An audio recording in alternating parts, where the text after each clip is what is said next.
You've probably never heard of this, yet African braids have long been used to symbolize a variety of things. In comparison to now, these styles were relevant and essential, and they were highly recognized by many African cultures. Many people are unaware of current fashion trends.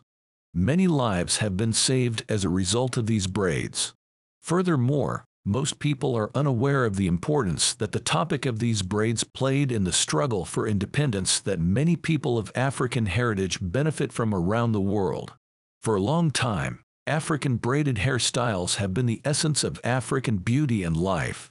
Many African communities have used these patterns to display a person's race, marital status, assets, authority, social position, and religion.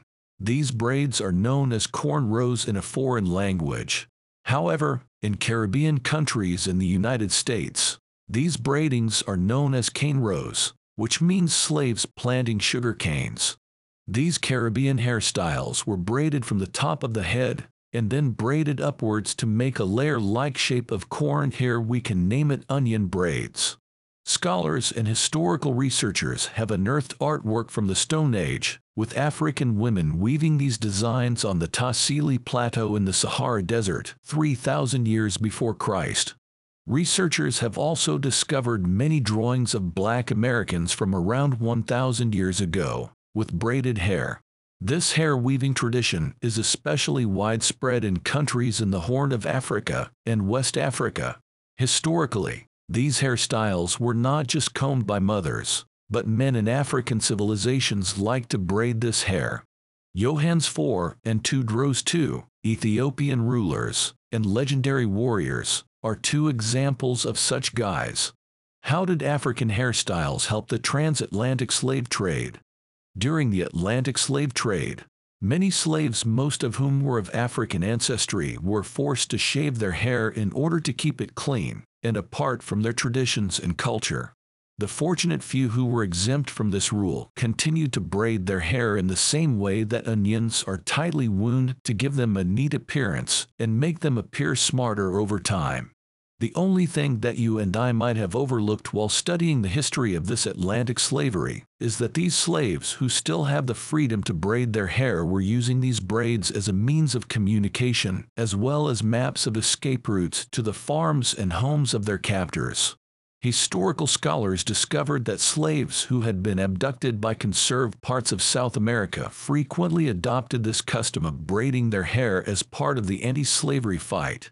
For instance, historical documents from Colombia have been found that mention Bencos Bioho, an African king who was captured by the Portuguese and managed to flee, establishing his own village of San Basilio de Palenque in northern Colombia in the 17th century. The women of the hamlet were organized according to Mr. Bioho's language and communication channels, which he established through their haircuts procedure as a result of their status as slaves and lack of access to record-keeping facilities. Africans found this to be of great assistance. Additionally, their escape plans would be found very quickly if they relied on methods like paperwork and cooperation to communicate with one another while they were being held captive. As a result, this approach proved to be highly amicable because it did not create many concerns for their captors. Why? It's because, at the time, only Africans were aware of the usage of hair in escape plans. A man of Afro-Colombian descent once fought with a certain news outlet in Washington, saying, hair braids were utilized to express a certain message during slavery in Colombia. Therefore, there were braids that represented a desire to flee. We used to call them departed. This braid resembled a thick onion that starts out as strands before being tightly braided and having its tails squeezed up in groups. Another braid is a headband made of tightly twisted braids. These lines depicted the routes to take if you want to get away. Other items that African slaves used to conceal in their hair included tiny amounts of gold and the seeds of various crops that they relied on. I think the time will come when historians will be able to learn more about this tragedy from other countries, particularly from the motherland of those with hair ancestry.